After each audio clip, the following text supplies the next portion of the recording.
მოგესალმებით, დადგა სამშაბათს საღამოს 9:02 მეგახლავართ გიორგი დარასელია. მინდა მოვიკითხო აუცილებლად უცხოეთში მყოფი ქართველი ჯარისკაცები და პატიმრები მინდა მოვიკითხო და ის ვინც ნეულოსში შინახართ, ან ვინც საავადმყოფოში ხართ, ვინც რაღაც ასაკში ხართ, რაღაც გამო ვერ გამოდიხართ, ახლა რაღაც ყველა სიკეთე და სიხარული მინდა გისურვო და ბედნიერება და ყველაფერი კარგი და ავიცი აი მოძღვარს მინდა დავალოცინო თქვენ თავი მამა დოროთე ყავს სტუმრად არქიმანდრიტი დაგლოცეთ მამაო თუ შეიძლება. უღრმესი მადლობა მამაო მობრძანებისათვის ძალიან გვიხარია და გვახარებს თქვენი სტუმრობა.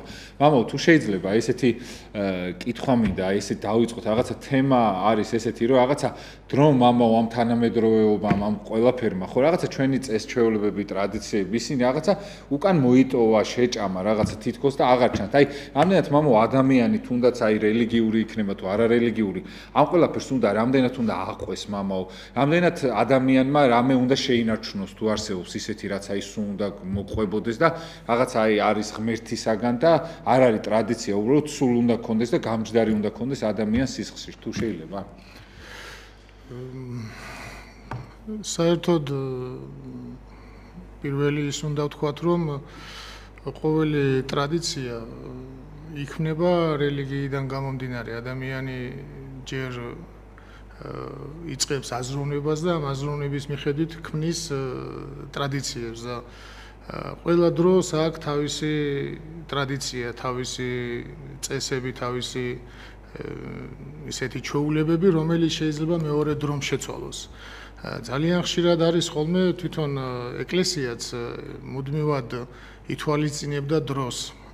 დროს ითვალისწინებდა, რადგან როგორც 60 ქულოში წერია პეტრეს და სხვა დანარჩენებიო პავლე მოციქული წერს რომ დაყავდათო ქალებიო აქ საუბარი არის იმაზე რომ მაშინდელ დროს ადამიანი ანუ მამაკაცი ქალს ვერ ესაუბრებოდა, ვერ უქადაგებდა, ამიტომ მოციქულებს ისევ ქალები, ანუ მორწმუნე ადამიანები დაყვებოდნენ, რომლებიც ქალებს უხსნიდნენ ქრისტიანობას.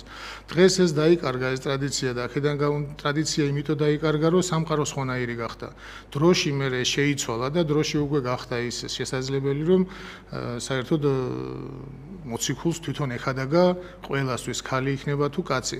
ამიტომ ეკლესია მუდმივად ითვალისწინებს იმ სამყაროს რომელშიც ცხოვრობს, ანუ ითვალისწინებს მოქმედებაში და არასწავლებაში.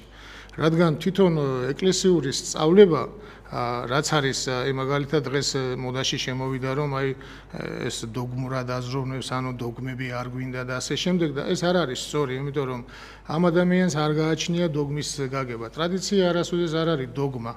ტრადიცია ეს არის ცვალებადი, მაგრამ დოგმა არის ის, რამაც გამოიწვია რაღაცა. ანუ დოგმა არის ის, რაც არსებულია. მაგალითად, დოგმა არ არის ადამიანი რა ფორმას ჩაიცმევს. აი სიტყვაზე იყო დრო, როცა ჩოხი დადიოდა კაცი, მაგრამ დღეს შარვალგოსნი დადის, ხო? ამას ჩვენ ვერ დავარქვებ დოგმას, მიუხედავად იმისა, ჩოხა მოგწონს და გვინდა რომ დავიბრუნოთ ეს ფორმა და არ დავკარგოთ და ასე შემდეგ, მაგრამ ის რომ ქრისტე ღმერთია თუ არა, აი ეს უკვე დოგმაა. რომ ქრისტე ღმერთია, ეს ამის ცვალებადობა დროს არ შეუძლია. ეს დრომ არ უნდა შეცვალოს, მაგრამ ის რაც შეეხება ტრადიციებს, თუნდაც ეკლესიურს, ეს დროში იცვლება. აი მაგალითად, ახლა მარხვაა და შეიძლება მარხვა შევეხოთ, რომ ეს 4 მარხვა არ იყო თავიდან. მარხვა იყო, ოღონდ მცირე და ამავდროულად აი ესეთი საზოგადოდ დაწესებული აი ესეთი მარხვები რომ სააღდგომო მარხვა, საშობაო და პეტრე-პავლობის მარხვა საერთოდ ბოლოს შემოვიდა. ამიტომ ეს ადამიანებმა დაუმატეს თავისი ცხოვრებიდან გამომდინარე, რადგან მაშინ სამყარო იყო ქრისტიანული, ქრისტიანობით იმართებოდნენ და უნდოდათ რომ საზოგადოდ უფრო მეტი გაეკეთებინა, მაგრამ დღეს როცა ეს არ არის ესე დღეს, როდესაც არ ხდება სამყარო არ არის ქრისტიანული, უბრალოდ სახელმწიფოები არ არიან ქრისტიანული სახელმწიფოები, არამედ სხვა რაღაცა სწავლებას მისდევენ, ეს რომც შეიცვალოს რაღაცები, ეს არ იქნება ქრისტიანობის დარღვევა, რადგან რაც შემოდის ადამიანისგან, შეიძლება ის ადამიანისგან გავიდეს, მაგრამ რაც ადამიანისგან არ შემოსულა სამყაროში, იმის შეცვლა ადამიანს არ შეუძლია. ეს არის ქრისტიანობა. ანუ ქრისტიანობის შიდა სული. რა თქვა ქრისტემ, რა განაცხადა ქრისტემ, აი ეს არის ყველაზე მთავარი. ამისი შეცვლა არაფრით არ შეიძლება, მაგრამ რაღაცები რაც შეიძლება შეიცვალოს, იმისი შეცვლა დროში შესაძლებელია და ქრისტიანობა როგორც ადამიანი იცვლის შესამოსელს, მაგრამ თვითონ არ იცვლება ამ შესამოსლის გამოცვლით, ასევე რაღაც ტრადიციებს ცვლის სამყაროს მიხედვით, მაგრამ თვითონ სულს არ ცვლის. აი მაგალითისთვის მოვიყვან ესეთ ადგილს რჯულის კანონში წერია ესეთი რაღაცა, რომ თუ ქალმა უღალატაო ქმარს, ცოლმა თუ უღალატა ქმარსო, ქმარმა აუცილებლად გაუშვასო. და თუ ქმარმა უღალატაო ცოლს, მაშინო ქალიო ნუ დატოვებსო, დაევლოდოსო, იქნებ გამესორდესო.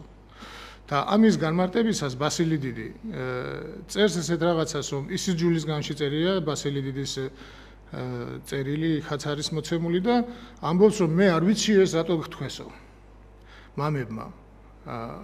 იმიტომ რომ ორივეს ცოდვა არის თანაბარი და არ ვიცი ალბათო ტრადიციას დაექვემდებარესო. რადგან ტრადიცია იყო ესეთი, ამიტომ დაწერესო ეს და ჩვენцо დავიმორჩილოთო, მაგრამ თუ იმ დროს ტრადიცია ესე არ ანთავისუფლებდა ქალს და ცოტა დაბლა აყენებდა და ეს დაუთმო ქრისტიანობამ დღეს, როდესაც ტრადიცია თანაბრობას იზახის, აქ უკვე ეს კანონი შეიძლება შეიცვალოს და ორივეს ერთი და იგივენაირად მოეთხოვოს, იმიტომ რომ გრიგოლ ღვთისმეტყველი ამბობს, რომ ცოდვაო ქალისა და კაცის ერთი და იგივე არისო. ანუ ადამიანები, აი მაგალითად ისევ პავლე მოციქულს მოვიყვან, პავლე მოციქული, რომელიც ამბობს სიტყვაზე მამაკაცებს არ აგვაქვს ტრადიციაო, რომ თმა მოუშვათო და ამიტომ ვიჭრითო თმასო, ვიკვეცავთო და დედაკაციო ნუ შეიჭრისო და ჩვენო თავდაუბურავი დავდივართო და დედაკაცმაო თავზე დაიბუროსო. და ეს ტრადიცია იყო ეკლესიაში, მაგრამ ეს ტრადიცია შეიცვალა, იმიტომ რომ აი მაგალითად ჩვენ ბერები და ასე შემდეგ თმას არ ვიკვეცათ, უშვებთ. ანუ პავლე მოციქული ამბობს, რომ ჩვენ თმას ვიჭრითო, ჩვენ არ ვიჭრით, ხო? და შეიცვალა ტრადიცია, მაგრამ ეს ტრადიცია არის ისეთი რაღაცა, რაც იმ დროისთვის იყო. პავლეც ამბობს, რომ ესეთი ტრადიცია არ აგვაქვს და თუ დღეს ასეთი ტრადიცია ეს ქრისტიანობას არ ცვლის. აქედან გამომდინარე, თუ ვიმჯელებთ, აი არიან ადამიანები ზოგჯერ, რომ აი ესეთი ტრადიციას ან რაღაცა წესში ისე მად აფიკოლებენ ფაქტიურად რა ადამიანებს, რომ წესის გამო შეიძლება ადამიანი ტაძრიდან გააგდონ და ასე შემდეგ და ესეც არ არის სწორი იქიდან გამომდინარე, რომ თვითონ წესი ეს წარმავალია, წესი ცვალებადია, წესი არ არის მდგრადი, მაგრამ სული არის მდგრადი და წარუვალი, ქრისტიანული სული. ამიტომ ყოველთვის ჩვენ როცა რაღაცაზე მსჯელობთ, უნდა მივაქციოთ ყურადღება უფრო მთავარს. უფრო მთავარი არის შინაგანი წყობა ადამიანის. შინაგანი წყობა თუ რა წყობით ემსახურება ის ღმერთს და არა გარეგნული ფორმა. თუმცა გარეგნული ფორმა შემდეგ აი ამ შინაგანი წყობიდან იქმნება. აი მაგალითისთვის ვიტყვი, რომ როდესაც მაცხოვარმა უთხრა, როცა მარხულობთო, მოეჩვენებით ადამიანებს მარხველადო, იცხეთო ზეთიო და ანუ მხიარული სახე, მოღუშული სახე ნუ გექნებათო, მხიარული სახე გქონდეთო. მე ამ მაცხოვრის ნათქვამს ისე მეორე ნათქვამს დავუპირისპირებდი ახლა და ვიტყვი, რომ მეორე ადგილას მოციქულებს ეუბნება, ისე წინავდესო თქვენი ნათელიო, რომ იხილოსო ყოველმა კაცმა და ადიდონო თქვენი მამა ზეციერიო. აი ერთგან ეუბნება, რომ თქვენი საქმიანობა დამალული იყოს და მეორეგან ეუბნება, რომ თქვენი ნათელი ისე წინავდეს, რომ თელმა სამყარომ გაიგოსო. და აქ როგორ გავიგოთ ახლა, რა დავმალოთ და რა არ დავმალოთ. და მარხვა არის პირადი აქტი. მე რას ვაკეთებ გარეგნული ფორმით და რატო ვაკეთებ, აი ეს სხვისი საჩვენებელი არ არის, მაგრამ არის ის საზოგადო, ანუ ის სწავლება, რაც მოციქულებს ჰქონდათ, აი ამას უნდა გაერწყინა, მაგრამ რომელი უფრო მეტად მარხულობდა, ან რომელი უფრო მეტად იცავდა ამას გარეგნულად, აი ეს უკვე შინაგანად თავისი პირადი აქტი უნდა ყოფილიყო და ამით არ უნდა წარმოჩენილიყვნენ. არის საკუთარი პირადი რაღაცით, პირადი რომელიც საკუთარია, ამით არ უნდა წარმოჩნდა და ამის სხვა არ უნდა შეაწუხო. აქედან გამომდინარე მე ვფიქრობ, რომ არის სწავლება, რომელიც არ უნდა დაიფაროს და არის მოქმედება, რომელიც პირადად შენია და რაც უფრო ღრმად ხარ თუ არა, ეს უკვე ღმერთმა იცის და შენ იცი და რა ვიცი რამდენად დიახ, დიდი მადლობა მამაო, თუ არის ისეთი რაღაცა და რა, იმიტომ რომ აი ხა წერან თქვენც რო ახსენეთ, ხო, სხვადასხვა ადამიანებს სხვადასხვანაირად დაარიგა სხვადასხვა ხალხი, ხო, მაცხოვარმა, ხო, ვისაც იმის ატანა შეეძლო, ესე უთხრა, ვისაც ეს შეეძლო ეს უთხრა, ხო, ანუ ყველას მოეთხოვება სხვადასხვა დოზით, სხვადასხვა ხარისხით, ხო, ეხა ვინც მღვდელია, მღვდლი როგორც მღვდელს მოეთხოვება და უფრო მეტი და ვინც არ არის მღვდელი და უბრალოდ რაღაცა პატარა ბავშვია მეხუთე კლასელი, იმას სხვანაირად მოეთხოვება, ხო, რა თქმა უნდა. თუ არის მამაო რაღაცა, აი საკითხი, სადაც სიტყვაზე, აი ჩვენ როგორც ეკლესიის წევრებმა რაღაც უნდა დავთმოთ, ვიღაცის გამო, აი თუ აი რაღაც კანონი, რაც ღმერთმა ჩვენ ხელში ჩააგდო და აი რომელიც ჩვენ ხელში არის და ჩვენ უნდა გადავწყვიტოთ, ესე უნდა გავაკეთოთ თუ ისე უნდა გავაკეთოთ, იმიტომ რომ აი ხშირად ხდება ხოლმე მაგალითად ხა არ მინდა შევეხო მაგას, აი სიტყვა ზოგს მარხვას უთმობენ, ზოგს შარვლით შედის, ზოგი მაკიაჟით შედის სიტყვაზე და რაღაც დათმობები არის რაღაცის გამო, ეხა შეიძლება მონაზონს მოთხოვო, რომ სიტყვაზე მაკიაჟით არ შემოხვიდე, მაგრამ ვიღაცა მომღერალი შემოვიდეს და შემოუშვა მაკიაჟს სულ არ მისცე შენიშვნა, ხო? აი ეს მომენტი მამაო, თუ არის მამაო და რამდენად აი ჩვენი გასათვალისწინებელია თუ უნდა მიუშვას ადამიანმა საერთოდ ეს და სიტყვაზე ვისაც როგორ უნდა ისე იაროს. აი ეს მომენტი მამაო, თუ შეიძლება? მე ვფიქრობ, რომ აი ტრადიციით, ანუ ეკლესიის წესჩვეულებებით ადამიანი უნდა დაახლო ღმერთთან და არა უნდა მოაშორო. თუ არსებობს წესი, რომელიც ადამიანს აბკოლებს, თუ არსებობს წესი, რომელიც ადამიანს აბძიმებს, ეს პირიქით უნდა მოიშორო. მაცხოვარი ამბობს, რომ შაბათი კაცისთვის და არა კაცი შაბათისთვის. ეს ნიშნავს ესეთ რაღაცას, რომ შაბათი ებრაელებს ჰქონდათ იმისთვის, რომ შაბათ დღეს დაესვენათ სამუშაოსგან, ანუ ხორციელი შრომისგან, ხორციელი ზრუნვისგან და ეზრუნათ სულისთვის. და უხმატყოფილიყვნენ ხორციელად და მოქმედება ქონოდათ სულიერად. რადგან ხშირად აი ეს უქმობა, ხორციელი უქმობა სულში იწვევს მოძრაობას და თუ მაცხოვრის სიტყვებს განმარტავთ, არ შეიძლება ის, რაც სულისთვის მოგეცვა, დასაჯელი იყოს. ანუ ეს ადამიანისთვის არის. წესიც არის ადამიანისთვის, რათა ადამიანი გაიზარდოს. და თუ ჩვენ ამ წესს დასაჯელად გავხდით, ამ შემთხვევაში მე ვფიქრობ, რომ ეს წესი მოსაშორებელია, რადგან წესი კაცისთვის არის და არა კაცი წესისთვის. წესი დაიწერა იმისთვის, რომ კაცი მივიახლოვდეს ღმერთს. აი მაგალითად, რა არის, რატოა წესი საჭირო, რომ აი ზოგჯერ არის ესე ბერძნული სიტყვა არის პედაგოგი და ეს ნიშნავს სახურს, რომელიც ბავშვს ატარებდა მასწავლებელთან. ანუ ბავშვის მატარებელი, ბავშვის მიმყვანებელი. ამას ნიშნავს და მოციქული გვეუბნება, რომ პედაგოგი, ანუ ჩვენ ვართო პედაგოგებიო, ანუ ჩვენ ვართო წესი არისო ღმერთთან მიმყვანებელი და არა თვითონ ღმერთი. წესი არის იმისთვის, რომ ღმერთთან მიგიყვანოს. მაგრამ თუ ჩვენ წესით ადამიანს დავაბკოლებ და ადამიანს ეკლესიისგან გაუშვებთ და ეკლესიას მოვაშორებთ, ეს წესი უკვე მოსაშორებელია. აქედან არის დარღვეული წესიც, არის წესი, რომელიც ადამიანს, აი მაგალითისთვის ესე ვიტყოდი, რომ ერთი ესეთი ექიმი ჟივაგო პასტერნაკის არის და ესეთ რაღაცას ამბობს საინტერესოს, რომ ჯარისკაცებს როცა რევოლუცია იყო რუსეთში, ჯარისკაცებს მოყავდათო ერთი გიმნაზიელი, რომელიც იყო თავში დაჭრილი და მუდმივადო ქუდს აფარებდნო ამ დაჭრილ თავზე, ჭუჭყიან ქუდს და ეს ქუდიო უფრო მეტად უწამლავდაო სისხლს და ანუ ფორმას ამბობს, ფორმა გიმნაზიელს ქუდი უნდა ეფაროს. არ შეიძლება ქუდი რო არ ეფაროს და ამიტომ ისევ ეს ჯარისკაცებიც ეხმარებოდნენ, ვინც დაატყვევა, ისიც ეხმარებოდა, რომ მასო ქუდი დაეფარაო და ამიტომ უფრო ეწამლებოდაო სისხლიო და მე თვითონ ამბობს, რომ მოიშორეო ეს ქუდიო, რადგანო წესისგან თავისუფლებაო უფრო არიო ისა არ წამლავსო სისხლო ვიდრე ესო და ანუ იმის თქმა მინდა, რომ არის წესი, რომელიც სინამდვილეში წამლავს სისხლს. არის ესეთი წესი, რომელიც ადამიანს უფრო მეტად ამძიმებს და ჩვენც უნდა ვეცადოთ, რომ ის დამამძიმებელი წესებიდან ადამიანი გავანთავისუფლოთ, მაგრამ წესი იმისთვის არის, რომ ადამიანმა თავისუფლებას მიაღწიოს ამ წესით და არა წესის უარყოფით. ხშირად არის ხოლმე ესეთი ლიბერალური დამოკიდებულება, რომ წესი საჭირო არ არის. წესი როგორ არ არის საჭირო? წესი ყველაფერს აქვს. ის აკასურს აქვს, რომ თავისუფლებასაც თავისი წესი გააჩნიაო. არის რას ნიშნავს, რომ თავისუფალი ადამიანმაც იცის როგორ უნდა იმოქმედოს. მოქმედებას ასწავლის, აი სიყვარულსაც თავისი წესი გააჩნია. აი მაგალითად ერთ წერალსაა კარგად აღწერილი, რომ ერთი ადამიანიო შეყვარებული ელოდებოდა თავის შეყვარებულს.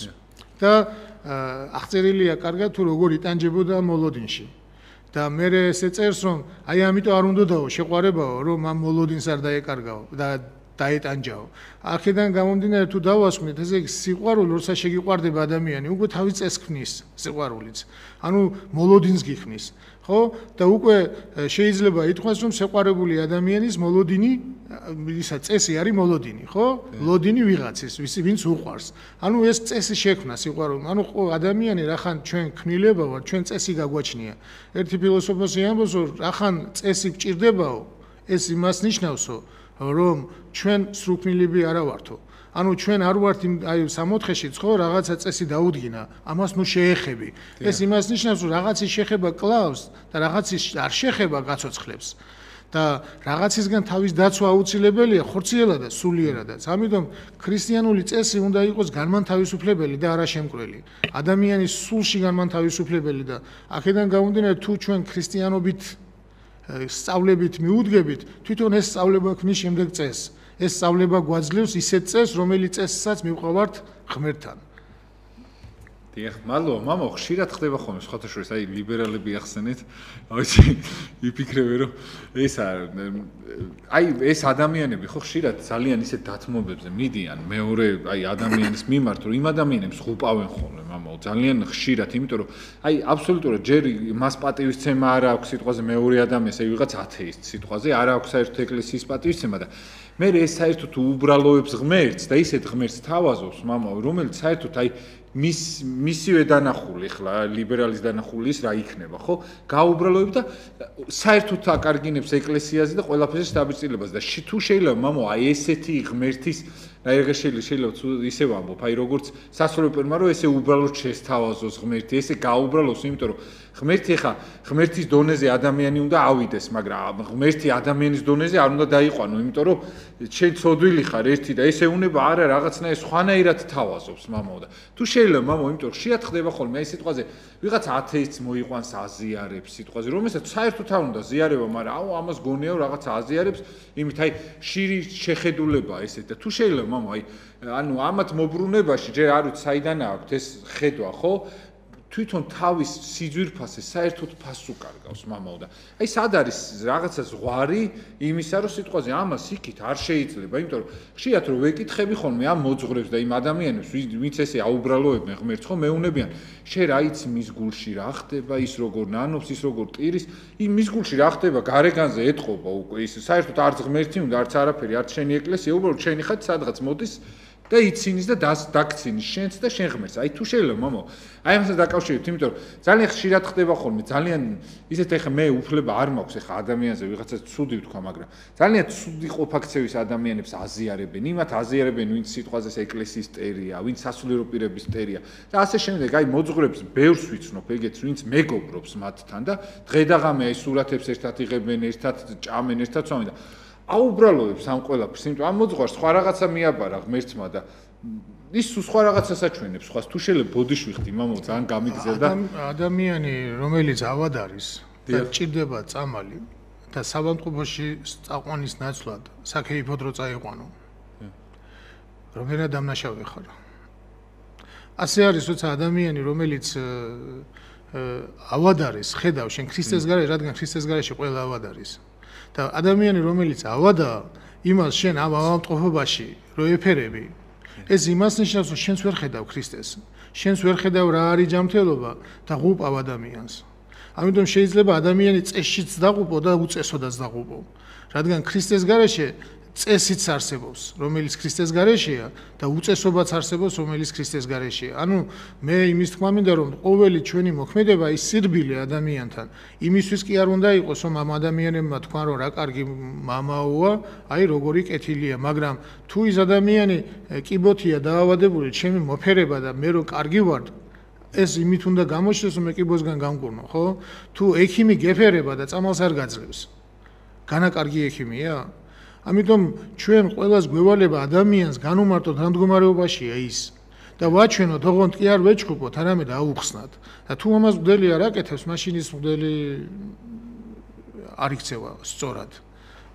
აქედან გამომდინარე თუ იმჯერებთ ადამიანები, რომლებიც თითქოს სრულიად წესისგან ან თავისუფლებენ და ღმერთს არ აძლევენ, არ არიან ღვთისმოციქულები და არ არიან ღვთისმასწავლებლები, რადგან ღმერთის მოცემამ უნდა გაგანთავისუფლოს წესისგან. პავლე მოციქული ამბობს, რჯულიო მართალთათვის არ დევსო. ანუ მართალთათვის კი არ დაუწერიათ კანონები. კანონები დაწერეს იმათვის, ვინც კანონს არ ღვევს, ხო? თორე მართალს კანონი არ ჭირდება, ანუ ის კანონზე მაღლა დგას, რადგან მართალია. და თუ ჩვენ ადამიანს ვანთავისუფლებთ წესისგან, მას სიმართლის წესი უნდა მივცეთ. ანუ თავისუფლების წესი უნდა მივცეთ და დაინახოს სწორ წესზე მაღლა დადგა ისევ წესის გავლით. აი მაგალითად მოციქული წერს, რომ პატარა უფლისწული ერთ-ერთი მამა განმარტავს მოციქულების სიტყვებს, რომ ისაკასურია პატარა უფლისწული ან ოჯახის ისეთი დიდი ოჯახის შვილი არაფრით არ განსხვავდება მისი მსახურისგანო, ანუ ოჯახის მსახურისგან, რადგან იმასაც ისე ექცევიან, სანამ ის არ გაიზრდება. იმასაც ისე ხელით ატარებენ, ისე ის ავალებენ, რომ ისწავლოს, ისე რაღაცა წეს უქმნიან და როცა ის განისწავლებაო, ამის შემდეგ ხდება ისის თავადი, ისიც ხდება მეფე და ასე შემდეგ. ანუ ჩვენ სანამ არ განთავისუფლებით ცოდვისგან და სანამ ცოდვის მონები ვართ, ჩვენ გვჭირდება ის წესი, რომელიც ცოდვისგან დაგვიფარავს, რომელიც ცოდვის მიდრეკილებებს მოგვაშორებს. და აი ამ წესისგან რომ ადამიანი განთავისუფლო ისე, რომ ეს დაუტოვო ყველანაირი ვნება და მისი დაზიანებული ბუნება ისევე დატოვო, როგორიც არის, ეს ადამიანის დაღუპვაა. მაშინ შემ ადამიანის ხონებაზე და გადარჩენაზე საერთოდ არ ზრუნავ. აქედან გამომდინარე, ჩვენ უნდა დავაკვირდეთ, რომ ჩვენ წესს ქმნის ორი სამყაროს დანახვა. ჩვენ თუ ვერ ხედავთ ცხონებას და გადარჩენას, მაშინ უკვე ჩვენი წესი მიწიერია. და თუ ჩვენ ხედავთ ცხონებას და გადარჩენას, მაშინ ვინც გიყვარს, იმისი ცხონება გინდა. ამიტომ ამბობს უფალი, ვინც მიყვარს, მას წუთნი, ეს ძველ აღთქმაში წერია, მას ჯი, ერთი და იგივეა, სასჯელი საწუთნელია ადამიანისთვის. და ზოგჯერ ამბობენ, რომ უფალი არავის არ ჯის და ასე შემდეგ. როგორ არ ჯის? თუ არ ჯის უფალი და ცოდვაში ხარ, მაშინ ეს უფრო დიდი სასჯელია. ყველაზე დიდი სასჯელია, როცა შენ ცოდვაში ხარ და არაფერს არ მოგივლენს უფალი, იმიტომ რომ არაფერს ვერ გაიგებ და ვტოვებს ცოდვაში და 100 წელი იცხოვრე, ცოდვილი და ისე მოკვდი, რომ ღმერთი არც გიხსენებია. აი ამაზე დიდი სასჯელი არ არსებობს. ამიტომ ყოვლის ჩვენ როცა ვიტყვით, რომ უფალი არავის არ ჯის, ამაში უნდა ვიგულისხმოთ, რომ უფალს არავის დაჟა არ უნდა მარადისობაში. და არა ისო უფალი არ უგლენს ადამიანს არაფერს და არ განსწავლის და არ ჯის. როგორ არ ჯის, მაგრამ უფალი არ ჯის მარადისობაში ადამიანს, ანუ უფალს არ უნდა არავისი ჯოჯოხეთში წასვლა, თუმცა უწევს, რომ ვიღაცა წავიდეს ჯოჯოხეთში და ვიღაცა სამოთხეში, ხო? მაგრამ არა იმიტომ, რომ უფალს უნდა ესე. ჩვენ ვართ ამ მდგომარეობაში. აქედან გამომდინარე, როცა ჩვენ ვამბობთ, რომ ცოდვა ადამიანზე არ მოქმედებს და ცოდვის გამო უფალი არავის არ ჯის, ეს არის ტყუილი, ეს არის ადამიანის მოტყუება. ეს არის იმის თქმა, რომ ცოდეთ, ნუ გეშინიათ უფალი მაინც არ დაგჯის. ეს ადამიანები ეშმაკის მოციქულები არიან, ვინც ასე ამბობს. როდესაც მაცხოვარს ეკითხებიან, რომ კოშკი სილუამის კოშკი წაიქცაო და რამოდენიმე ადამიანი მოყვაო, მაცხოვარი პირნათლად პირდაპირ გრძალავს ერთ რაღაცას, რომ ნუ იფიქრებთ, რის თვინი თქვენზე ცოდვილები არიან. ამას ნუ იფიქრებთ, იმიტომ რომ ჩვენ არა გვაქვს იმის უფლება, რომ თუ ვიღაცა დაისაჯა, ის ცოდვილი იყო. დაისაჯა, ნუ გარეგნულად სასჯელი, რომ სასჯელად ჩანს. აი მაგალითად, ათანასე ათონელი, იცით როგორ მოკვდა? ათანასე ათონელი ააშენა ტაძარი და ხარაჩოებზე ავიდა, გადახედა თავის აშენებულზე, ხარაჩო წაიქცა და მოკვდა. დაისაჯა, არ დაჟილა. ასე მოხდა, ხო? არ დაჟილა, იმიტომ რომ ათანასეს ათონის დიდება არის მთელ ათონზე და მისი ლავრა არის და მის სახელს ევედრება ყველა. ამიტომ ჩვენ არ ვიცით იმ ადამიანს ისე რატომ მოუვიდა და ჩვენ ვერ ვიტყვით რომ ის დაისაჯა, მაგრამ აქვე მაცხოვარი ამბობს, ნუ გონიათო ისინი თქვენზე ცოდვილები იყვნენ, თუ არ მოინანიებთ, თქვენს დაიჯებითო. აი თუ არ მოინანიებთ, ამაში მაცხოვარი ამბობს, რომ ადამიანის ცოდვას აქვს მნიშვნელობა. მის საჯელში. თუ არ მოინანიებთო, შემთხვევით არ ამბობს მაცხოვარი არაფერს, რადგან ჩვენ აუცილებლად უნდა ვიცოდეთ, რომ ჩვენი ცოდვა მოქმედებს ჩვენს მდგომარეობაზე და აქედან გამომდინარე მაცხოვარი გვაფრთხილებს, რომ გვეუბნება, რომ ცოდვას აქვს მიზეზი ჩვენს დაჟაში. ცოდვა მიზეზი, როცა ჩვენ ვისჯებით და არა ის, რომ უფალს უნდა ჩვენი დასჯა. უფალს არავის დასჯა არ უნდა. კი, მაგრამ ეს არ უნდა აურიოთ ერთმანეთში. და არ უნდა ვთქვათ ისე რომ რა უშავ ცოდვილს უფალი არ გჯის და ცოდეთ რამდენიც გინდათ და ნუ როცა ცოდავ და არ გჯის უფალი უფრო მეტად დაჟილი ხარ. უფრო მეტად დაჟილი ხარ, იმიტომ რომ წახვალ ჯოჯოხეთში უფლის გარეშე, რადგან ვინც უფალს არ შეიცნობს, ის ვერ ცხონდება და ვერ გადარჩება. როდესაც მაცხოვარი ამბობს მეორეთ მოსვლისასო დაჯდება უფალიო, ძეკაცისაო და გაარჩევსო როგორც მწყემსიო, ცხოვრებსო ციკნებისგანო. ანუ გაარჩევს უფალი. არ წერია იქ რომ გაირჩევა თვითონ. გაარჩევს უფალი ვინ არის. ამიტომ ჩვენ უნდა სანამ უფალი გაარჩევს, მანამდე ჩვენს უნდა გავარჩიოთ ვინა ვარ, სად გევარ, სად უნდა მივდიოდეთ და რომელ მხარესა ვარ ჩვენ დღეს, მარცხნივ თუ მარჯვნივ. და არ შეიძლება ადამიანებს ესე მოუწოდოთ, რომ ცოდვები არაფერს შუაში არ არის და უფალი მოწყალეა და უფალი მოწყალეა, რა თქმა უნდა, უფალი მოწყალეა, მაგრამ უფალი ვერ წყალობს ადამიანს, რომელიც უფალს არღებულობს. და ცოდვა ზუსტად ის არის, რომ ადამიანს უფლის მიღებაში უშლის ხელს. და აი როგორ უნდა შეიწყალოს უფალმა ის ადამიანი. აი მაგალითად როგორ შეიწყალოს ფარაონი, რომელიც არაფერმა არ გააჩერა. არ გააჩერა არც დინარის სისხლათქცევამ, არ გააჩერა ბოლოს ის რომ ჩვილები მოკვდნენ, არაფერმა არ გააჩერა და მაინც ამ ერს მოძებს და მოკლა უნდა. აი რა უყოს უფალმა. არ ჩაახჭოს იმ ზღვაში, რომელშიც მოსე გავიდა და თვითონ ფარაონი ჩარჩა, ხო? ანუ ეს უფლის იძულებული მოქმედებაა. უფალს ადამიანები აიძულებენ, რომ ერთი დაიფაროს და მეორე ამ ერთის დააფარვის მიზნით მეორეს სიცოცხლე შეუწყვიტოს, მაგრამ ჩვენ სწავლებით ვიცით, რომ უფალს არც ფარაონის ჯოჯოხეთში გაშვება არ უნდა. თუმცა უფალმა შეუწყვიტა მას ამ ქვეყნიური არსებობა. უფალმა შეუწყვიტა, რადგან ის უფლის განგებით მოხდა ყველაფერი. ასევე ჩვენ ვერ ვიტყვით იმას, რომ უფალი ადამიანზე ზემოქმედებას ცოდვის გამო არ მოახდენს, მაშინ უფალს არ ყვარები ვართ. თუ ჩვენ ვიტყვით, რომ ცოდავთ და უფალმა არ გვამხილა, ეს უნდა ვთქვათ, რომ მაშინ უფალს არ უყვარვართ, იმიტომ რომ ცოდვა ჩვენ ჯოჯოხეთში ვიყვართ და უფალს გვაშორებს.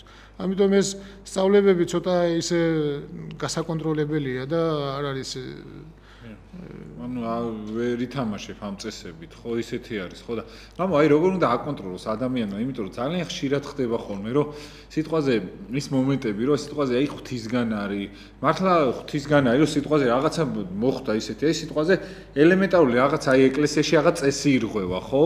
ეხლა რა ჩემი საქმეა ღვთისგან არის? მეორე ფიქრობს, აუ ეს იმიტომ დაუშვა, რომ მოდი მე რეაგირებ, აბა მე რას ვიზამ, მე მაბარია, მე მომაბარა ეს ტაძე. აი აქ როგორ უნდა გააკონტროლოს, მამო, იმიტომ რომ ჩვენ ხშირად გვეშლება ხოლმე რა არის ღვთისგან და რა არა, მამაო, და ხშირად ვიღებ ჩვენ თავზე იმას, რომ ჩვენ გონია ღმერთები ჩვენი თავი.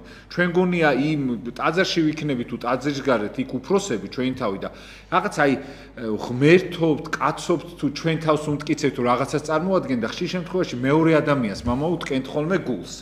აი ძალიან ხშირად მინახავს ხოლმე ეს მომენტი და აი როგორ უნდა გააკონტროლოს მამაო და როგორ უნდა დაიცვას ამისაგან თავი, იმიტომ რომ აშკარაა რომ ზედმეტებში გადავდივართ ის შენიშვნებით ზედ აი რაღაც ნიშნის მოგებით და ზემოდან დადგომის მიზნით მოგდის ხოლმე და არა იმ მომენტში, იმიტომ რომ ძალიან ბევრი დაავადყოფებულია ამით უკვე რომ ის გულისხმობს სასულიერო პირებს თუ არა მარტო სასულიერო პირებს, თუ გინდა მსახური იყოს, თუ გინდა ელემენტარული აი სახლში იყოს, ვიღაცა ოჯახის უფროსი იყოს, ხო აი იმ ადამიანებს ვისაც ღმერთისგან რაღაც აქვს მიბარებული მამაო, იმიტომ რომ ძალიან ბევრი ადამიანი არის იმით ჩაფიქრებული მამაო, რომ იქ სასულიერო პირი იქნება თუ ნებისმიერ სკოლის დირექტორი თუ რაც ან მაღაზიის დირექტორი, მაგას მნიშვნელობა ან სიტყვაზე ოჯახის ადამიანი, ხო რომ აი ეს მომენტი რომ აი უკვე ამ შენიშვნებს უზის ადამიანი არ ვიცი რატო აქვს ეს ნაკლი ადამიანს ეს ცოდვიდან ალბათ რომ აი ეძებს რომ ადამიანმა დააშავოს რომ მივიდეს და შენიშვნა მისცეს და აუცილებლად რა თქმა უნდა ბოროტიც დაანახებს ეხა ადამიანები უნაკლონი არ ვარ და ყველას დაანახებს რომ ვიღაცა ადამიანში ნაკლს და მე რაზეც ხდება ჩხუბი და ასე შემდეგ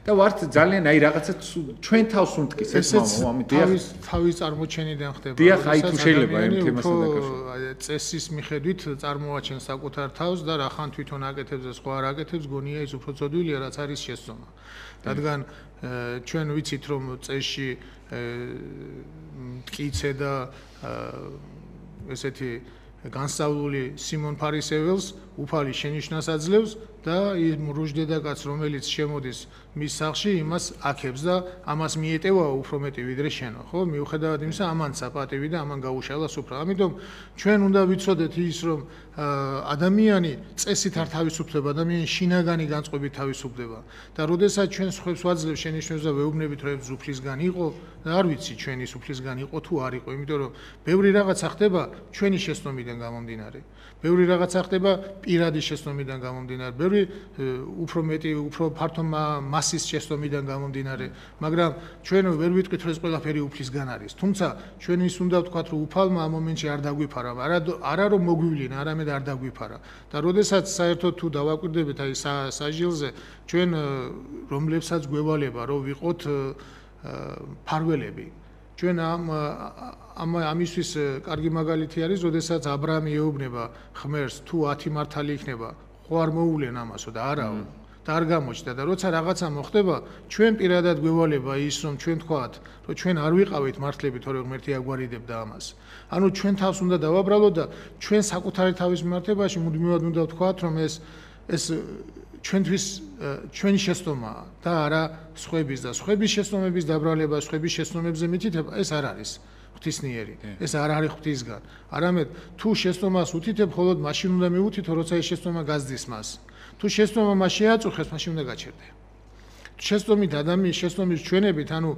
ადამიანის შეცდომას მაშინ უნდა აჩვენებდე როცა ის ამას დაინახავს შენიშვნას მაშინ უნდა აძლევდე როცა მას მიიღებს აი მაგალითად როდესაც იუდას გაყიდვა უნდოდა მაცხოვრის იუდას არ ეუბნებოდა შენ ჩემი გაყიდვა გინდაო სახარებაში სულ აი ისეთი მინიშნებებით ეუბნება მიდი და გააკეთე რაც ჩაიფიქრე და მოციქულებს ეგონა რომ რაღაცა საყიდლად გაუშვაო ხო მაგრამ პეტრემ ერთი შეცოდა არ შეხვიდეო უფალო იქო ანუ არ მიხვიდეო იერუსალიმში რადგან ჯვარს გაცმევენო ხო და ეშმაკი ხარო და ეშმაკის აზრახაო ხო ანუ როგორი შენიშვნა მიცა ხო ეშმაკის აზრახავ ეუბნება მოციქულს ამხელა მოციქულს ხო უცებ შენიშვნამიც რატო პეტრე მიმღები იყო და ის არ იყო მიმღები. ამიტომ ჩვენ თუ მართლა ვხედავთ ადამიანის შეცდომას, თუნდაც რაღაცებს არღვევს, მხოლოდ ჯერ უნდა დავინახოთ, რამდენად მიმღებია ის ადამიანი ამისი. თუ ის ამ შენიშვნით ეკლესიიდან წავა საერთოდ და დაკარგავს შენ ამ ადამიანს და თუ იტყვი რომ ჯობია წავიდეს, მაშინ ადამიანი არ გიყვარს. და ამიტომ ყოველ შენიშვნის დრო ჩვენ უნდა ვამბობდეთ, რომ ეს შენიშვნა რამდენად გააზრდის იმ ადამიანს, ეს შენიშვნა რამდენად გააზრდის იმ ერს და ასე შემდეგ. ანუ შენიშვნის ესე პირადა ზერელით მიცემა, მე ვფიქრობ შეცდომა და საერთოდ არ ღირს თუ არ იცი სად და როგორ უნდა მისცე. დიახ, იმიტომ რომ მამო ადამიანებს ახასიათებთ ეს სამწუხაროდ გვაქვს, რომ სიტყვაზე ეს ჩვენი ნაკლი არის, რა თქმა უნდა, რომ რაღაცა ის გვიყვარს ხოლმე, რომ აი ვინმეს აი სიყვარული არასოდეს არ დევს ხოლმე იმაში, რომ ხშირ შემთხვევაში რაღაც შენიშვნას აძლევ. ანუ აი იმიტომ კი არა, თქვენი თქმის არ იყოს, რომ მას ეხმარები რაღაცის დაძლევაში, იმიტომ რომ შენ თავს ეხმარები იმაში, რომ დაამტკიცო, რომ შენ იცი რაღაც, შენ ხარ მაგარი და ის მდაბიო და იმ საწყალი ადამიანის ხარჯი შენ რაღაცა დაამტკიცო. ეს არის არა მარტო ოჯახებში ხდება, მამაო, ეს სკოლა იქნება თუ ნებისმიერი აი ნებისმიერი ადგილი ისეთი მამო ყველგან ხდება და სამწუხაროდ ამის გამო რომ ვიღაცა სადღაც გამოჩნდეს ბევრი ადამიანი იჩაგრება და რა ვიცი ალბათ ბევრს შეეხება ეს ეხა მე რასაც ვამბობ და გული მტკივა ამ ყველაფერთან დაკავშირებით მამაო და მაგიტომ მკითხეთ იმიტომ რაღაცნაირად ესე რა ვიცი უნდა მეკითხათ თუ არა ის არ ვიცი მამო თუ შეიძლება მამა აი კიდე ამ წესჩვეულებებთან დაკავშირებით მამა აი სიტყვაზე წესი წეღანაც საუბრობდით მე ისა რა ქვია თქვენ თქვით რომ აი სიტყვაზე რელიგია და პოლიტიკა სიტყვაზე აი რაღაცა წესები არის პოლიტიკაში სიტყვაზე რომელიც არ იყო საერთოდ მე იყო ისე რომ რელიგია და პოლიტიკა აირია და ერთმანეთზე იყო სულ დამოკიდებული შემდეგ ეხა კიდე რაღაცა მოხდა აი დროის ცვალებადობას ვამბობ მე რა მოხდა ისე რომ ეხლა ამბობენ და ყველა სასულიერო პირი ისედაც ამბობს რომ მე პოლიტიკურს კი არ ვლაპარაკობ თქვენ არ გეგონოთ რომ პოლიტიკა და ეკლესია ერთია ის ცალკეა ის ისია არ და ამ დროს არის მაგალითები სიტყვაზე თუნდაც დავით აღმაშენებლის პერიოდი თუნდაც ადრეული მაგალითები არის როცა იყო ხო რელიგია და პოლიტიკა სიტყვაზე ერთად აი ეს მამაო რომ რატო არა მარტო პოლიტიკაზე მაქვს საუბარი აი თვითონ ეკლესიაც მამაო აი ცვალებადი არის თავის წესებით ჩვეულებებით თავისი საქმიანობით აი როდესღაც იყო პოლიტიკა სიტყვაზე ერისმართვა ეკლესიის საქმე რაღაც შემდეგ პერიოდი მოდის რომ მოდი რა ჩვენ უნდა ვილოცო და ეხა არ არის ეკლესიის საქმე სიტყვაზე პოლიტიკა რაღაც ყოფილა ხო ეს ეპოქები ხო აი მამაო აი როდის ხდება მამაო და რატო იცვლება იმიტომ წესი ხო ერთია ერთი სახარება ერთი ღმერთი და ეს მოდის ხო ყველაფერი მაგრამ აი რაღაც აი თვითონ ღვთისგან როგორ უნდა მივიღოთ მამაო ეს ყველაფერი იმიტომ რომ შე შემთხვევაში ხდება ხოლმე სასულიერო პირები რომელიც პოლიტიკაში ერევიან სხვა სასულიერო პირებთან ვერ ნახულობენ საერთოს და რაღაცა ერთი რაღაც ჯგუფებად იყოფიან რაღაცა თითქოს ესე აი ეს მომენტები ხდება ხოლმე რა და ადამიანების თუნდაც აი არიან მაგალითად მომღერლები რომლებიც ამბობენ რომ ჩვენ კულტურის სხვანაირი ხალხი ვართ სიტყვაზე პოლიტიკაში არ ვერევით არიან ვიღაცები რომლებიც აუ სპორტი არ არის პოლიტიკა ეს მომენტი აი მამაო რამდენად შეიძლება თუ არა რომ აირიოს და ეს მომენტი მოხდეს ბოდიში აი რატო ხდება ხოლმე მამაო რაღაც პერიოდულად ხდება პირველი იმას ვიტყვი რომ არ არსებობს ცოცხალი ადამიანი რომელიც პოლიტიკაში არ ერევა ერთი ბრძენი ამბობს ესეთ რაღაცას რომ პოლიტიკაში არ ჩარევაც პოლიტიკა არისო სინამდვილეში ეს არ ჩარევაც პოლიტიკაა თუ ესე ვიტყვით და აქედან გამომდინარე შენ რო არ ერევი ესე ჩენი პოლიტიკა არის მაგრამ ჩვენ უნდა ვთქვათ რამდენად ჩაერიოს ეკლესია თუ რამდენად არ ჩაერიოს პოლიტიკაში აქ ძალიან რთული საკითხია რადგან ეკლესიას და სახელმწიფოს ყავს არა ყველა რა თქმა უნდა მაგრამ მეტი მასა ერთი და იგივე ანუ ჩემი მრევლი ამავდროულად ჩემი სახელმწიფოს მოქალაქეა და ჩემი მრევლის მიმართებაში ჩემი სახელმწიფოს დამოკიდებულება მე მაწუხებს როცა მას თქვა ცუდად ეპყრობიან ხო და არ აძლევენ იმის საშუალებას აქედან გამომდინარე ზოგჯერ ადამიანი იძულებული ხდება რომ შენს ხმა ამოიღო თუმცა იყო დრო როდესაც ეკლესია და პოლიტიკა ანუ სახელმწიფო გამიჯნული იყო პავლე მოციქული ამ დროს გადაგებდა როცა ეკლესია ანუ ამ ქრისტიანობას არღებულობდა სახელმწიფო და ამ დროსაც ამბობს პავლე მოციქული რომ დაემორჩილეთ იმ კანონებს რა კანონებსაც ისინი თავაზობენ მაგრამ აქ არის აი მაცხოვრის სიტყვების ესეთი უნიკალური სწავლება კეისარს კეისრისა და ღმერთს ღვთისა ეს ნიშნავს იმას რომ კეისარს იქამდე უნდა ემსახურო სანამ ის ღვთისას არ მოითხოვს სანამ მას არ მოუნდება ის რომ ღვთისა მისცე მას და ამავდროულად ჩვენ უნდა ვიცოდეთ რომ ჩვენ ლოცულობ ჩვენი სახელმწიფოსთვის მაგრამ ჩვენ დღეს სახელმწიფოდან გამიჯნულები ვართ იყო დრო როცა მოციქულების დრო და პირველი საუკუნეები ეკლესია და სახელმწიფო გამიჯნული იყო ზოგჯერ იდევნებოდა კიდეც ზოგჯერ შეწყდებოდა მაგრამ გამიჯნული იყო და შემდეგ უკვე სახელმწიფომ აღიარა ანუ თვითონ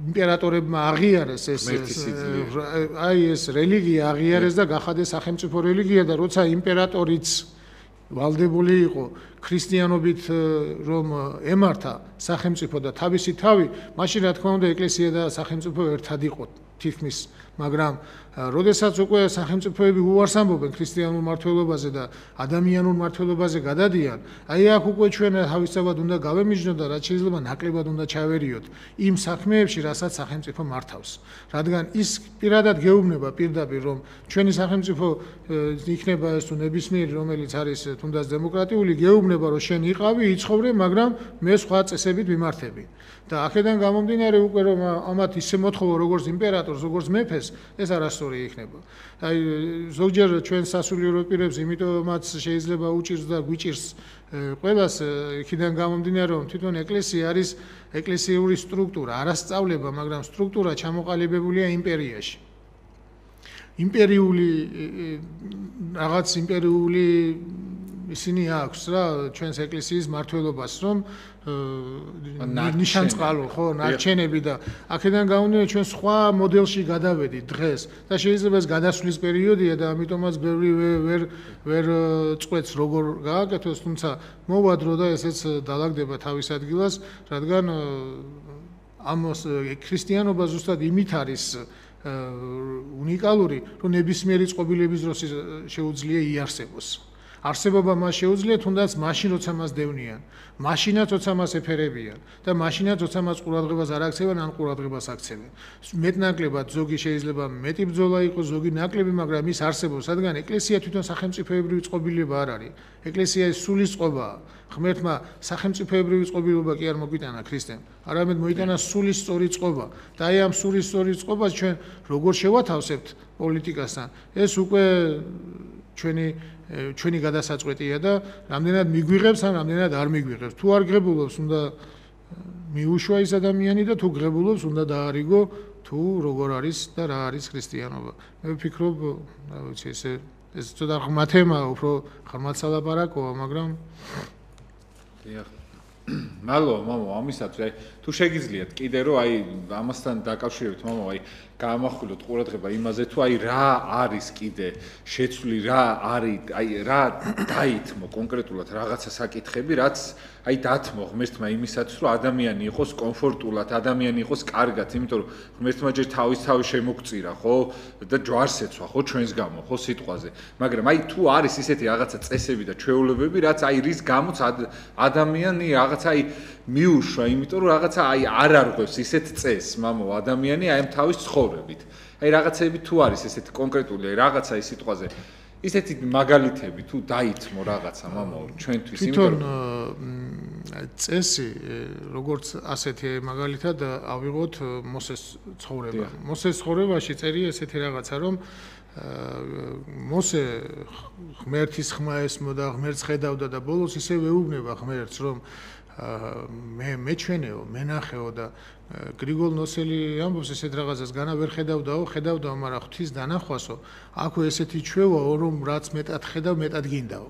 მეტად გინდებაო, უფრო მეტად დანახვაო და აი ამ მონდომებამ ამ ღმერთის დანახვის სურვილმა მოსე აიყვანა მთაზე, სადაც 40 დღე იყო უჭმელუსმელი. ჩვენ დავინახეთ, რომ მოსე 40 დღე იყო უსმელუჭმელი და დავადგინეთ 40 დღიანი თქვათ მარხვა, მაგრამ აი ღმერთის ხედვა არ არის. ანუ იმან ღმერთი რო დაინახა, იმიტომ იმარხულა და ჩვენ თუ მარხულობთ, იმისთვის უნდა ვიმარხულოთ, რომ ღმერთი დავინახოთ. თუ აი ეს არ ხდება, მაშინ აზრი არ აქვს. მაშინ აზრი ეკარგება ამ ყველაფერს. საერთოდ როგორ არის, აი კაცობრიობა არის დაცემულ მდგომარეობაში. აი მაგალითად ადამიანის ნორმა იყო სულ სხვა. ადამიანის ნორმა იყო, რომელსაც შეეძლო ღმერთმა უთხრა ამას შეჭამდა მოკვდები, ხო? მას შეეძლო არ შეეჭამა და არ მომკვდარიყო. ანუ ადამიანის ნორმა იყო ის, რომ მის ნებაზე იყო დამოკიდებული, მოკვდებოდა თუ არ მოკვდებოდა. და ეს ნება, ეს მდგომარეობა ჩვენ არ გვაქვს. ადამიანის დაცემის შემდეგ ჩვენ გვინდა თუ არ გვინდა, შევჭამ თუ არ შევჭამთ, მაინც გვკვდებით. ხორციელად, ხო? აქედან გამომდინარე, ჩვენი ნორმა უფრო მეტად დაცემულია, ვიდრე ადამიანის ნორმა. და ფაქტიურად ადამიანის ნორმას თუ შევადარებთ, ჩვენ ვართ უნორმოები. მაგრამ აი ამ უნორმოებას ჩვენ ნორმა უწოდეთ. და აქედან დაცემული ადამიანი, თქვა აი დღეს ვინც ამ ნორმიდან არის რაც ჩვეულებრივი ურთიერთობები რაც გვაქვს, აქედან თუ ვინმე დაეცემა, იმას ხო გიშს უწოდებთ, ანუ ის საერთოდ უნორმო, ხო? აი ამ ნორმიდან დაცემულია. ანუ არსებობს სამი ნორმა. ნორმა ადამიანის, ნორმა მერე დაცემული ადამიანის, მაგრამ ნორმად მიღებული და აი ამ დაცემული ადამიანის ნორმიდან კიდე ქვემოთ დაცემა, ეს კიდე უნორმობა არის, ხო? და ქრისტე მოვიდა უმაღლესი ნორმა. უმაღლესი ნორმა უწოდველი ადამიანი, ღმერთი, რომელიც განკაცდა და გვიჩვენა თუ რა არის ნორმა. გვიჩვენა ორი სამყარო.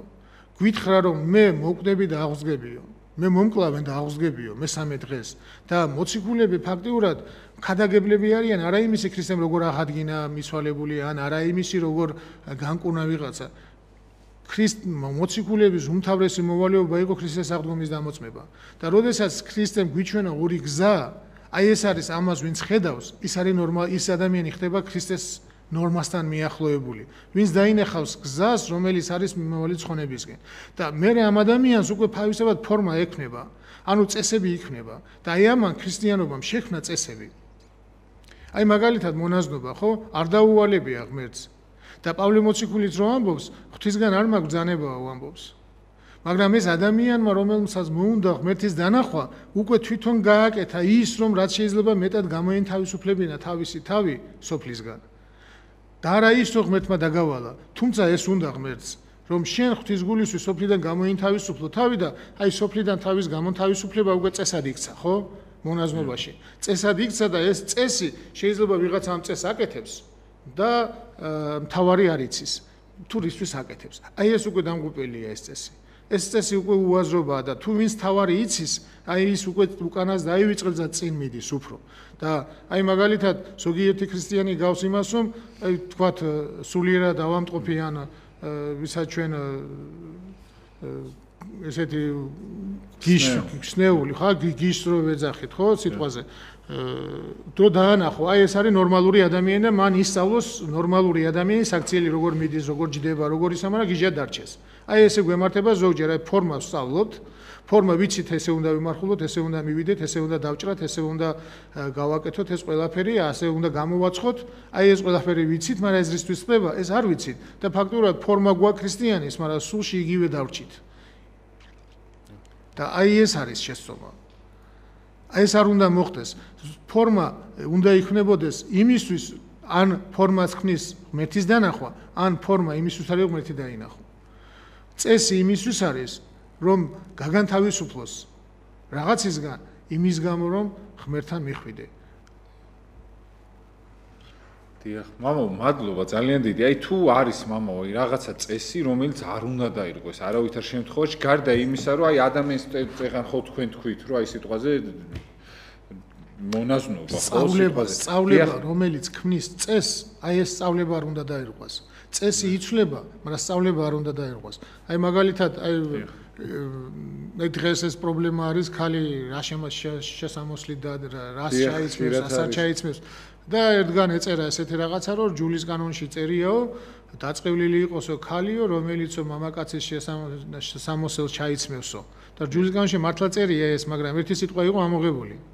და ის მან შეცვალა ყველაფერი და ის ჯულის კანონში წერია, რომ წეული იყოს ქალი, რომელიც მამაკაცის შესამოსელს ჩაიცმევს მოღვაწეობის მიზნით. აი ეს მოღვაწეობის მიზნით ცulis ყველაფერს, რატო იცით? იმიტომ რომ მოღვაწეობის მიზნით ნიშნავს იმას, რომ ძველად იყო ეგეთი ტრადიციასავით შემოვიდა, რომ ქალები მამაკაცის ფორმაში გადაცმულები მონასტერში შედიოდნენ, მამათა მონასტერში და იქ იწყებდნენ მოღვაწეობას. და ეს აკრძალა. ამის გამო თქვა, რომ ეს არ გააკეთონ და არა ის, რომ ჩვენ არ ვიცით რა არის ქალის ფორმა და რა არის კაცის ფორმა. აი დღეს თქვა შარვალს თუ ჩაიცმას, რა ვიცით, რატო ვიცით, რომ არ არის ეს ქალის ფორმა. ესეთი ფორმა არ დაუწესებია ეკლესიას, რომ რა არის ზუსტად ეს ფორმა, იმიტომ რომ ოდესღაც კაცის ფორმაც არ იყო შარვალი. ოდესღაც კაცის ფორმაც არ იყო ის პიჯაკი. იყო თქვათ ჩოხა ხო ჩვენთან. აი მაგალითად შოტლანდიელები, შოტლანდიური ფორმა ხო ხო იცით როგორია. იმ ფორმით დადიან რა, არაკაცები არიან თუ რა, ცუდი კაცები არიან თუ რა. ფორმა ადამიანს ადამიანი ქმნის ფორმას და არა ფორმა ადამიანს, თუმცა ფორმის დაცვა ადამიანს ქმნის, ოღონდ როცა შინაარსი იცის. ამიტომ მე არ ამგონია იმის გამო, რომ ქალ შარვალი აცვია, რომ ის არღვევს რაღაცა წესს. ეს ტრადიციად შემოვიდა უკვე და რახან ტრადიციად შემოვიდა, იყოს ეს ტრადიცია. და აი მაგალითად, რატო უნდა იყოს ნორმალურად ჩაცმული ეკლესიაში ადამიანი, ხო? კაციც ქალიც, რატო? იმიტომ რომ ყურადღება არ მიიქციოს, როცა ადამიანის გონება მოწყდა ღმერთს, ადამიანის გონება როცა მოწყდა ღმერთს, ყურადღება გადავიდა ერთმანეთისკენ, მერე დაინახეს ერთმანეთი.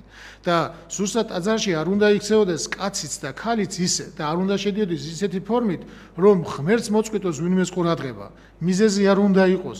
ამიტომ კაბა თუ დაარქვი და ეს ისეთი მოკლე იქნება და ამით თუ შეხვალ ტაძარში ეს უფრო შეცდომაა ვიდრე ის რომ შარვალი ჩაიცვას ხო ჩემი აზრით და აქედან გამომდინარე ეს ფორმების მიმართ არ უნდა ვიყოთ ესეთი აგრესიულები და არ უნდა ვიყოთ ესეთი მომთხოვნები ფორმა უბრალოდ იმის გამო უნდა ვიყოთ რომ აი ყველაზე მეტი მომთხოვნი მაშინ უნდა იყოს როცა ის არღვევს ისეთ რაღაცას რაც სხვას უშლის ხელს ადამიანი ტაძარში ისე იქცევა ან ხმაურობს ან რაღაცას აკეთებს, აი მაშინ შეგიძლია მოთხოვო და დაამშვიდო ან გარეთ გაუშვა იმის გამო რომ სხვას არ შეუშალოს ხელი. და არა იმიტომ რომ მას რაღაცა ეს აცვია თუ ის ძალიან დიდი მადლობა მამო სამწუხაროდ ჩვენ და დრო ამოიწურა და ძალიან გული მწყდება და აუცილებლად ჩემი კიდევ ვისაუბროთ ამ თემასთან დაკავშირებით ჩემი სტუმარი გახდათ არქიმანდრიტი დოროთე ყურაშვილი მე კი გახდით გიორგი დარასელია იქ და სამშაბათს დაგიბრუნდებით საღამოს 9:00 ნახევარზე ეს გადაცემები თუ გინდა იხილოთ Facebook-ზე დევს აი ესეთი ეს რო აკარიფოთ ფონდი ერთობა ქართულად ესეთი შეხვალ და მოიწონებთ გვერდზე და იქ მიდევს ეს გადაცემები ყველა და რა ვიცი ყველა წეს მამო რა ვიცი რაღაც წესებზე უფრო მეტად ადამიანს გული არ ატკინონ მაგ წესების დაცვაში აი მაგას რო გაუცხიდნენ ადამიანისთვის და არა ადამიანი წესისთვის ანუ წესი ადამიანს უნდა ზრდიდეს და ახარებდეს აი ეს წესი არის სწორი და სხვა რომელიც აწუხებს წესებით ერთმანეთი არ უნდა შევაწუხოთ ჩვენი წესი უნდა იყოს ერთმანეთის სიყვარული დიახ ძალიან დიდი მადლობა გემშვიდობით იქ და სამშაბათს საღამოს 9:00 ნახევარზე დაგიბრუნდებით და რა ვიცი ყველა წესის დასაწყისი პირველ რიგში არის ქრისტიანობა და აი ქრისტიანები რო გახდები და მართლმადიდებლები მე შემდეგ ძალიან მაგრა დაიწყებთ ყველა წესის დაცვას და სულ სხვანაირად იყურება მართლმადიდებელი მე ამაში დავწუნდი ძალიან ბევრჯერ და გირჩევთ ყველას კარგად ზანდებოდეთ და გეყუროთ მართლმადიდებლური თვალით კარგად ზანდებოდეთ დროებით